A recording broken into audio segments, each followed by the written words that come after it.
रहीमन धागा प्रेम का मत तोड़ो चिटकाए और टूटे से फिर ना जुड़े जुड़े गांठ पड़ जाए।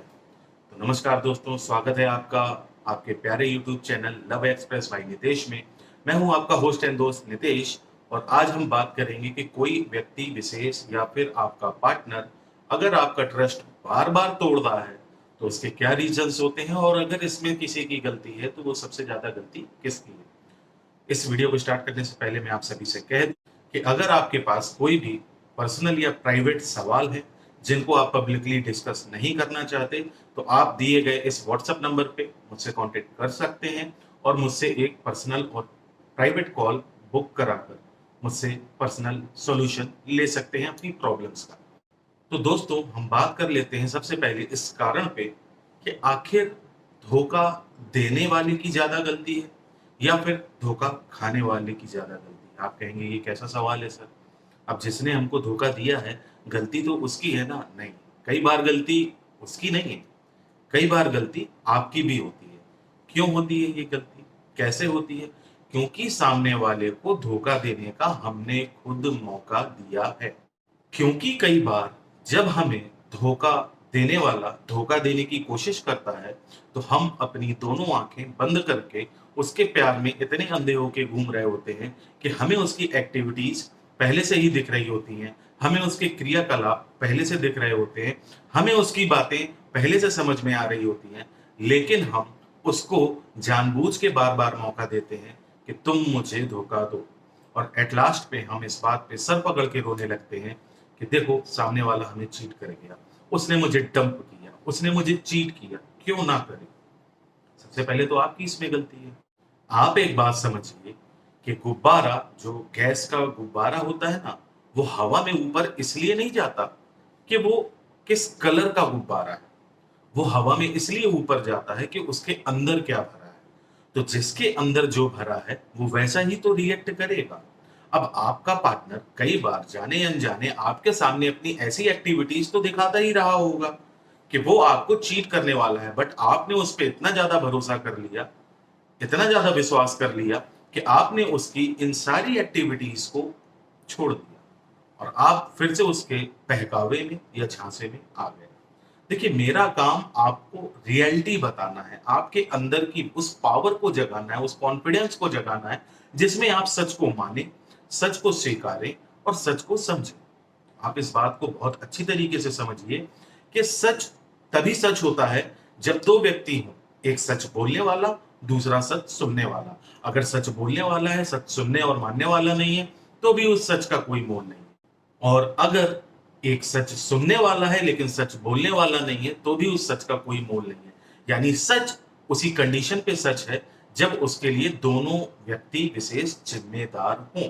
यानी सच सुनने वाला भी होना चाहिए, सच समझने वाला भी होना चाहिए, तभी उस बात का सत्यापन है और उसकी सत्यता परखी और जानी हुई है।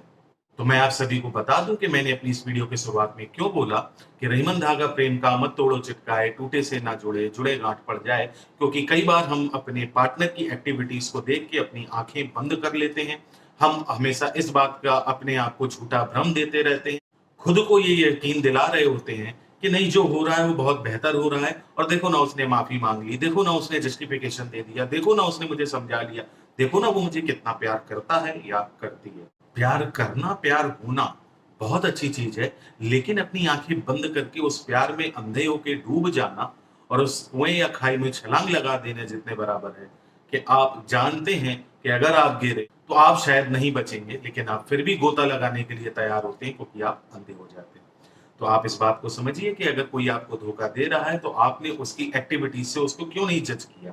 जब रात को वो आपसे गुड नाइट बोल के, या वो लड़का लड़की कोई भी हो सकता है, देखिए मैं वीडियो जो है वो कॉमन टॉपिक पे बना रहा हूँ, तो ये वीडियो आप लड़की हैं तो समझ लीजिए अपने लिए, अगर आप लड़के हैं तो समझ लीजिए अपने लिए। तो जब वो रात को गुड नाइट बोल के आपको स्वीट ड्रीम्स बोलता है या बोलती है और फिर भी वो 2-2 घंटे 3-3 घंटे ऑनलाइन रहता है, तो वो क्या कर रहा था? क्या ये इशारे नहीं थे कि वो कहीं और बिजी है, आपको बाईपास कर रहा है? तब भी आपने उस पर यकीन किया। जब आपने उससे मिलने के लिए बुलाया और उसने कोई बहाना बना दिया और वो कहीं और किसी के साथ इंगेज था या थी, तब भी आपने अपनी आंखें बंद रखी। जब आपने उसको किसी और से बात करते देखा और उसने उसको एक जस्टिफिकेशन दे दिया कि ये तो सिर्फ केवल मेरा दोस्त है, अरे वो परेशान है, अरे हम कैजुअल बात कर रहे थे, तब भी तो आपने अपनी आंखें बंद ही रखी ना। तो आपने शुरुआत से अभी तक में इतने सारे काम ऐसे देखने के बावजूद खुद को इस भ्रम में रखा कि सब कुछ सही है। तो आपने चूंकि सबसे पहले धोखा खाने की शुरुआत कर दी थी, इसीलिए सामने वाले ने आपको धोखा देने की शुरुआत कर दी थी। और आप अगर आज भी सच को नहीं स्वीकारना चाहते हैं, तो इसमें मेरा कोई नुकसान नहीं है, शायद नुकसान आपका ही है और शायद इसीलिए आप इस वीडियो को देख रहे हैं। तो सबसे पहले इस बात को आप समझिए, मैं एक स्टोरी के माध्यम से, एक कहानी के माध्यम से आपको समझाने की कोशिश करता हूँ कि लोगों का भरोसा क्यों टूटता है और वो क्या गलतियां हैं जो वो करते हैं और उनका भरोसा फिर भी टूटता है और बाद में उनके पास अपने आप को सही साबित करने के लिए ना तो कुछ बचता है और ना ही उनके पास अपना इतना आत्मविश्वास बचता है कि वो अपनी इन चीजों को जस्टिफाई कर सके। एक बार क्या होता है कि एक गांव में बाढ़ आती है। चूंकि बाढ़ आने वाली होती है, तो एक लाउड स्पीकर से अनाउंसमेंट होता है कि गांव को खाली कर दें। लेकिन उस पूरे गांव में एक व्यक्ति ऐसा होता है जिसको बहुत ज्यादा यकीन रहता है भगवान पर कि भगवान हर हालत में मुझे बचा लेगा। भगवान पे भरोसा करना तो कोई गलत बात नहीं है, बिल्कुल सही बात है और उसकी आस्था है, इसलिए उसने ऐसा सोचा भी कि भगवान मुझे बचा लेगा। तो जब गांव के सभी लोग आपस में मिलके इस बात का सलाह मशवरा कर रहे थे कि गांव को जल्द से जल्द जरूरत वाला सामान लेके आप लोग अपने घरों को खाली कर दें और किसी सुरक्षित स्थान पे चले जाएं, तब उस व्यक्ति ने कहा, नहीं भाई, आप लोगों को जाना है तो जाइए, मैं नहीं जाऊंगा क्योंकि मुझे भगवान पे यकीन है, वो मुझे बचा लेगा। सब लोग गांव खाली करके चले जाते हैं। उसके बाद पानी का स्तर जब गांव में बढ़ता है, तो इस बार उसको बचाने के लिए एक नाव आती है। चूंकि पानी का स्तर बढ़ गया था, तो वो फर्स्ट फ्लोर पे खड़ा हो जाता है और जब नाव उसको बचाने आती है, तो वो यही कहता है कि नहीं, मुझे नहीं जाना है साथ में, मुझे ऊपर वाले पे पूरा भरोसा है, वो मुझे बचा लेगा। और वो नाव को भी लौटा देता है। पानी का स्तर और बढ़ता है, वो सेकंड फ्लोर पे चला जाता है। पानी का स्तर और बढ़ता है, वो अपनी छत पे चला जाता है। जब वो छत पे खड़ा होता है, तो इस बार उसको बचाने के लिए एक हेलीकॉप्टर आता है जो ऊपर से रस्सी लटकाता है और कहता है कि इसमें चढ़ के ऊपर आ जाओ और अपनी जान बचा लो, क्योंकि पानी का स्तर और बढ़ सकता है। लेकिन तब भी वो व्यक्ति यही जवाब देता है कि मुझे इसकी जरूरत नहीं है, मैं रस्सी पकड़ के हेलीकॉप्टर में ऊपर नहीं आऊंगा, क्योंकि मुझे ऊपर वाले पे पूरा यकीन है, भरोसा है कि वो मुझे बचा लेगा। और वो हेलीकॉप्टर भी चला जाता है। बाद में पानी का स्तर इतना बढ़ जाता है कि वो व्यक्ति अब इससे ऊपर जा नहीं सकता था और डूब के मर जाता है। जब वो ऊपर जाता है भगवान के पास और उसका नंबर आता है, तो वो भगवान से पूछता है कि भगवान, ऐसी क्या गलती थी, मुझे तो तुम पर इतना भरोसा था कि तुम मुझे बचा लोगे, फिर भी तुमने मुझे नहीं बचाया। तो आपको पता है भगवान ने क्या जवाब दिया? भगवान ने कहा, बेशक यकीनन तुमको मुझ पे बहुत ज्यादा भरोसा था और तुम अपने भरोसे पे बिल्कुल खरे भी उतरे, लेकिन एक बात जरा सोच के बताओ कि जब पूरा गांव खाली हो रहा था, तो वो लाउड स्पीकर, वो जीप, वो नाव, वो हेलीकॉप्टर किसने भेजे थे? मैंने ही तो भेजे थे, तुम्हारी आस्था के लिए, तुमको बचाने के लिए। तुमने उस अपॉर्चुनिटी को नहीं ग्रैब किया, तुमने उस अपॉर्चुनिटी को, उस मौके को नहीं भुनाया। इसमें मेरी क्या गलती? तुम्हें मुझ पे भरोसा था कि मैं बचाऊंगा, तो वो सब भेजे भी तो मैंने ही थे। तो याद रखिए, इसी तरीके से आपके रिश्ते में जाने अनजाने, डायरेक्ट इनडायरेक्ट वे पे जब आपका रिलेशनशिप चल रहा होता है, तो आपको अपने पार्टनर की तरफ से कई ऐसे संकेत मिलते हैं, लगातार मिलते हैं, कई मौकों पर मिलते हैं, जिससे आप जस्टिफाई कर सकते हो कि ये इंसान कितना सही है, कितना लाइबल, कितना आपको इंपॉर्टेंस दे रहा है और आगे चल के ये आपको चीट करेगा या नहीं करेगा। बट फिर भी आप एक क्षणिक सुख के लिए, एक झूठे प्रेम के लिए, या फिर अपने आप को इस तरह दिखा के कि इसके बिना आपकी लाइफ चल नहीं सकती, उसकी इंपॉर्टेंस आपकी लाइफ में सबसे ज्यादा है, आप इन सारी चीजों को नजरअंदाज कर देते हैं और इन्हीं चीजों का खामियाजा आप लास्ट में भुगतते हैं। और तब आप कहते हैं कि सामने वाले ने आपको डंप कर दिया, आपको चीट कर दिया, आपको धोखा दे दिया और अब आप इतने ज्यादा टूट जाते हैं कि आपको ये समझ में ही नहीं आता अब आपको करना क्या है।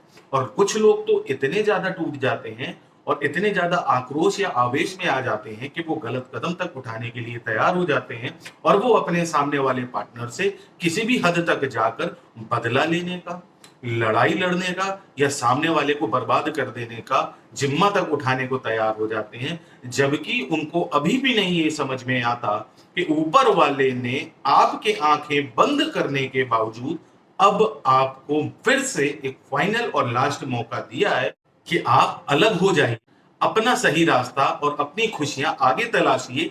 ये व्यक्ति विशेष या ये लड़की या ये लड़का आपके लिए बिल्कुल भी और किसी भी तरीके से सही नहीं थे, और आप अभी भी इस मौके को जाने देना चाहते हैं, बजाय इसके कि आप इस मौके का फायदा उठाएं और भगवान की और चीजों की, इस नेचर की, इस यूनिवर्स की, इन पॉजिटिव पावर्स की चीजों को समझें कि आपके लिए वो व्यक्ति विशेष या वो इंसान या वो शख्स, वो लड़का या लड़की कोई भी हो, गलत है, गलत था, गलत ही रहेगा। फिर आ भी जाएगा तो चीट करेगा, फिर आ भी जाएगी तो चीट करेगी। तो अब इस चीटिंग के दौर से आप बाहर निकलें, और अब वक्त आ चुका है कि आपको अपनी जिंदगी को एक सही डायरेक्शन में, एक सही मुकाम के लिए, एक सही दिशा में आगे बढ़ानी है। और आप क्या करते हैं कि इन सारे मौकों को छोड़कर, इस लास्ट अपॉर्चुनिटी को छोड़कर उन्हीं चीजों में अभी भी जूझते रहते हैं कि हमें उससे बदला लेना है और हमारे साथ धोखा कैसे हो गया।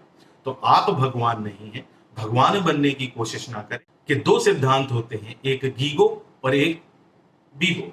यानी गीगो का मतलब होता है गुड इन गुड आउट, अगर अंदर अच्छा जाएगा तभी अंदर से अच्छा बाहर निकलेगा। और बीबो का मतलब बैड इन बैड आउट, यानी बुरा अंदर जाएगा तो बुरा ही बाहर निकलेगा। तो जो व्यक्ति विशेष बीबो के सिद्धांत पे काम कर रहा है, यानी बैड इन बैड आउट, उसके अंदर गंदगी ही भरी हुई है, उसके दिल दिमाग सब जगह दिक्कत ही दिक्कत है। उसको आपकी भावनाओं से कोई मतलब नहीं है, उसे आपकी जिंदगी से कोई लेना देना नहीं है। वो अपनी जिंदगी में आगे खुश होने के लिए चला गया है, किसी और को अपना लिया है या उसका हो गया है। तो आप किस बात का वेट कर रहे हैं? क्या आप इतने कमजोर हैं आंतरिक तौर पे, मानसिक तौर पे, शारीरिक तौर पे, कि आप आज भी उसको ट्रेस कर रहे हैं, सोशल मीडिया पे स्टक कर रहे हैं और इन्हीं यादों और ख्यालों में डूबे हुए हैं कि वो वापस आ जाए किसी भी तरीके से और हम अपनी जिंदगी फिर से अच्छी कर लें? तो आपका मतलब ये है कि इतनी बार धोखा खाने के बाद आप उसको एक और मौका देना चाहते हैं कि आ बैल मुझे मार, मुझे फिर से धोखा दे, और मैं तैयार हूं इस चीज के लिए, क्योंकि मेरा काम है, मैं इतना नादान हूं या इतनी नादान हूं कि मेरा काम है धोखा खाना, तुम्हारा काम है धोखा देना। बस आओ और मुझे धोखा देते रहो, और मैं अपनी पूरी जिंदगी इसीलिए बैठा हूं या बैठी हूं कि हम इस अपनी जिंदगी को ऐसे ही गुजार देंगे धोखा खाते हुए। भगवान की दी हुई चीजों को समझिए, in positive power, positive waves को समझिए। जिंदगी ने आपको तब तक जो चीजें देनी थी दे दी, अब उसे मालूम है कि ये चीजें आपके लिए सही नहीं है, और वो आपको उस चीज से अलग कर रही है, ताकि आप अपने आने वाली जिंदगी बहुत अच्छी तरीके से, खुशहाल तरीके से जीना स्टार्ट कर दीजिए, जीना शुरू कर दीजिए। तो आप इस अपॉर्चुनिटी को जाने ना दें। मेरी माने तो यही सही मौका है। अब धोखेधड़ी से ऊपर आइए, अपने आप को पहचानिए, भगवान के इशारे को समझिए और अपनी जिंदगी में आगे बढ़िए, और खुश रह के अपनी जिंदगी को और अपने परिवार वालों को या अपने साथ के लोगों को खुशियां दीजिए, खुश रहिए और खुशियां बांटिए। तो अगर आपको ये वीडियो पसंद आई हो तो एक लाइक जरूर करिएगा, चैनल को सब्सक्राइब जरूर करिएगा। आप चाहें तो ये वीडियो देखें, आप चाहें तो ये वीडियो देखें, आप चाहें तो ये वीडियो देखें, और आप चाहें तो चैनल को यहाँ पे सब्सक्राइब कर लें। मैं मिलूंगा आपसे अगली वीडियो पे। अगर आपके पास भी कोई डाउट है, कोई सवाल है या आपकी कोई क्वेरी है, तो आप मुझसे कमेंट बॉक्स में जरूर कह सकते हैं, मैं उस पर वीडियो जरूर बनाऊंगा। और अगर आप मुझसे पेड और प्राइवेट कॉल बुक कराना चाहते हैं तो दिए गए व्हाट्सएप नंबर पे आप मुझसे कांटेक्ट कर सकते हैं। चलिए, ख्याल रखिएगा सब लोग अपना। नमस्कार, जय